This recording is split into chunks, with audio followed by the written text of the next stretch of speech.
Akkam jirtan dhaggeeffattootaa fi hordoftoota keenya kanneen guutuu addunyaa irratti argamtan nageenyi keenya kan jaalalaa fi kabajaa gaaraaf laggeen qaxxaamuree isin haa qaqqabu hojeen irraa oduu guyyaa irraaf jenne isinitti himna oduu keenya irraa waliin aan Imaamuddin Ibraahimii haga xumura sagantaa keenyaatti nurraan fagaatinaan afeerraa keenyam.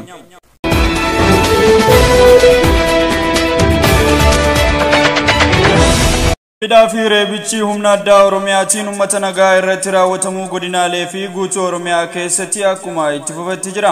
Kana bira darbuun guyyaa irraa naannoo Oromiyaa godina Gujii Lixaa Bulee Horaa keessatti waraanni mootummaa Biltsiginnaa humna addaa Oromiyaa jedhamuun beekamu manneen qotee bultootaa abiddaan gubuudhaan manneen jiraattootaa barbadeessanii maatii isaanii waliin dirreetti hambisaa jiraachuun dhagahame.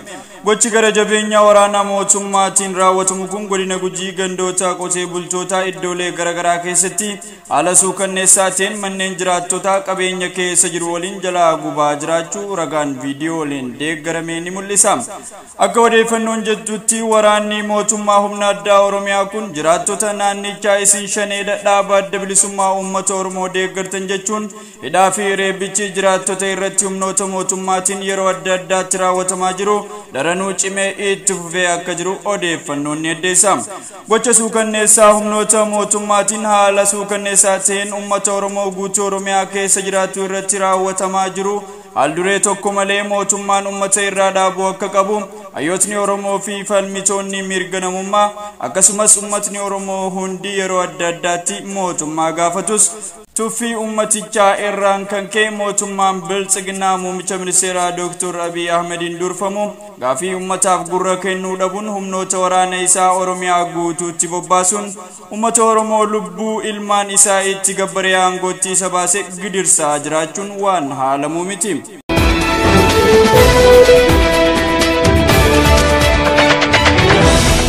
Godina Baalee magaalaa Diinshootti hiriirri mormii mootummaa Biltsiginnaa muummicha ministeeraa Dr. Abiy Ahmediin durfamu irratti qeerrolee magaalichaatiin gaggeeffamaa ooleeti jira.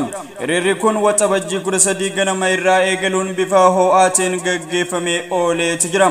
Hiriira qeerroo fi uummata naannichaa dhibbatamaan hirmaachisee kana irrattis dhaadannooleen garagaraa hirmaattota hiriirtichaatiin dhageessifamaa ooleeti jira.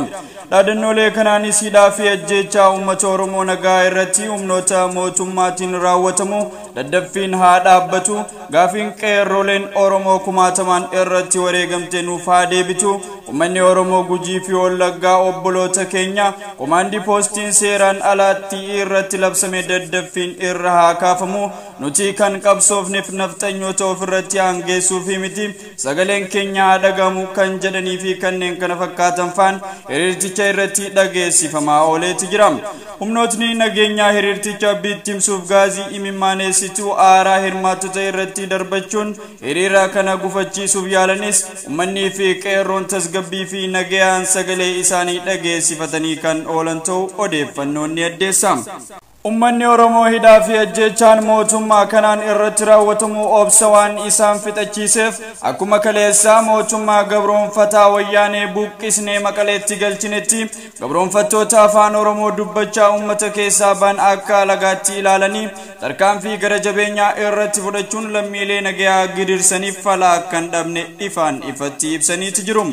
Waxabajjii 10 godina Baalee magaalaa Diinshootti humna addaa Oromiyaatiin qeerroon Saadiq Haajii Biroo jedhamu lubbuun isaa darbuu gabaasuun keenya kan yaadatamudha.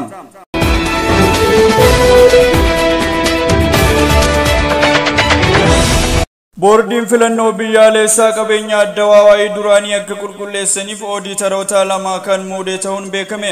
Boordiin filannoo biyyaalessaa Itoophiyaa qabeenya adda warraaqsa dimokiraataa uummattoota Itoophiyaa addawaawaa akka qulqulleessaniif ooditaroota lama muuduun beekameeti jira. Boordichi akkaataa bu'uura labsii 1162 muraa 2011tiin amajjii 20 bara 2012 qabeenyi dhaabbilee arfanii duraanii waliin qaban qoratamuun TPLF harka takka tuqaafur paartiin badhaadhinaa harka 3 tuqaafur akka qooddatan murteesseera. Murtichaanis qaama qabeenya waloo kan qulqulleessu muuduun mirgi abbaa qabeenyummaa akka eegamu bu'uura seeraan raawwachiisuuf murteesseeti jira. Gama biraatiin paartiin badhaadhinaa qoodiinsi qabeenyaa dhuunfaan akka baay'ina miseensotaatti raawwatamuu qaba malee iddoo afuritti qixa qoodamuu hin qabu jechuun iyyataa dhiyeeffachuun ibsameeti jira. Boordichi bu'uura dambii seera addichaa irratti hundaa'uun murtee dabarsuun ibsameeti jira. Dambiin seera paartichaa paartileen addichaa hundaa qabeenya waloo walqixa qoodachuu mirga akka qaban taasiseeti jira. Boordichi paartiin badhaadhinaa ragaa kana caalaa bu'aa buusuu fi danda'u sanada yoo qabaatee qaama dhimmicha qulqulleessuuf dhiyeessuu danda'as jedheera. Erga murteen adda ba'uu addicha darbee eegaleen qaamni lamaanuu qulqulleessituu waloo itti amanan waliin akka dhiyeeffatan gaafatamanis hin milkoofne jedhame. Boordichi paartiin badhaadhinaa fi TPLF dhuunfaa isaaniin qaama herregaa kan qulqulleessuu fi filachuun hojii qabeenyaa qulqulleessuu akka eegalamu murtee dabarsuun isaa beeksiseeti jira. Haaluma kanaan qaamni hojii qabeenya waloo kana akka qulqulleessan dhaabbilee lamaan irraa filataman karoora waloo qabaatee raawwii yeroo iddoo hojiitti gaggeessan haalaa fi seera hojii qopheeffachuun boordichaaf akka dhiyeessan xalayaan gaafachuu isaanii boordichi ifoomseeti jira. Baasiin hojii qabeenya waloo kana qulqulleessuuf ba'u hundi paartilee lamaanii kan raawwatu ta'uunis ibsameeti jira. Haala raawwii fi deemsa isaa yeroodhaan kan ifoomsu ta'uu boordichi beeksiseeti jira. Gama biraatiin murtee manni marii naannoo Tigraay naannichatti filannoo gaggeessuuf dabarsee heera mootummaa federaalaa kan faalleessu ta'uu itti gaafatamaan seektara IT Pireesii waajjira muummee ministeeraa obbo Nigusuu Xilawun ibsaniiti jiru. Haa ta'u malee manni marii naannoo Tigraay yaa'ii ariifachiisa guyyaa kaleessaa gaggeesseen naannichatti filannoo gaggeessuuf akka jiru murtee dabarseeti jira.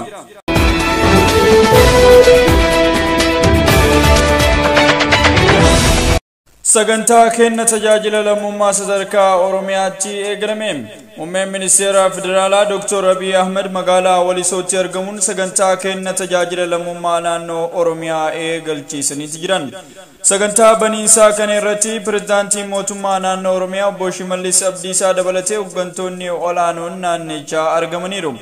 Ololaa cinatti dhiisuun waliin taanee misoomaa fi jijjiirama biyya keenyaaf carraaqnu kan jedhan muummeen ministeeraa Dr. Abiy Ahmed namni onnee qulqulluun hojjetu qormaata kamiyyuu ni darbaa fuuldurri isaas ifaadha jedhan. Kennaa tajaajila lammummaa naannoo keenyaa fi uummata keenyaa yaa tajaajilu jechuun ergaa dabarsaniiru. Kenni tajaajila lammummaa akka hojii investimentiitti ilaalamuu qaba jechuun muummeen ministeeraa ibsaniiti jiru. Haasa'e isaanii keessatti bara dheeraaf qabsoofnee bilisummaa argannee jirra ammaan booda olola dhiisuun onnee qulqulluun uummata keenya tajaajiluu qabnaas jedhan. Maqaa ol balleessuun caalaa waliin taanee uummata keenya ijaaruuf waliin hojjechuun bu'aa akka qabus muummeen ministeeraa dubbataniiru. Garaagarummaa malee hojii Oromiyaa fi Oromoo fayyadu hojjechuuf wal yaadee garuu kan jedhan Oromiyaa waa hundaan badhaatuudha bitaa fi mirga ilaaluu dhiifnee tokkummaan hojjennee badhaadhuuf dhama'uu qabnaas jechuun dubbatan. Pirezidaantiin mootummaa naannoo Oromiyaa obbo Shimallis Abdiisaan kenna tajaajila lammummaa rakkoo hawaasa keenyaa furuuf Oromiyaa badhaatee ijaaruuf ni hojjannaa jechuun dubbataniiti jiru. Ganna kana keessa manneen barnootaa dabalataa fi mana kitaabaa ijaaruuf xiyyeeffannoon ni hojjannaa jechuun pirezidaantii Shimallis dubbataniiti jiru. Egaan dhaggeeffattootaa fi hordoftoota keenya kabajamoo kanneen guutuu addunyaatti argamtan OJN irraa oduu fi odeeffannoon guyyaa har'aaf jennee kan haga ammaatti nu faana turtan kana fakkaata. Odeeffannoo isinitti himuun kan isin waliin ture an Imaamuddin Ibraahimii odeeffannoo biraatiin yeroo biraa haga walitti deebinutti yeroo gaarii qabaadha.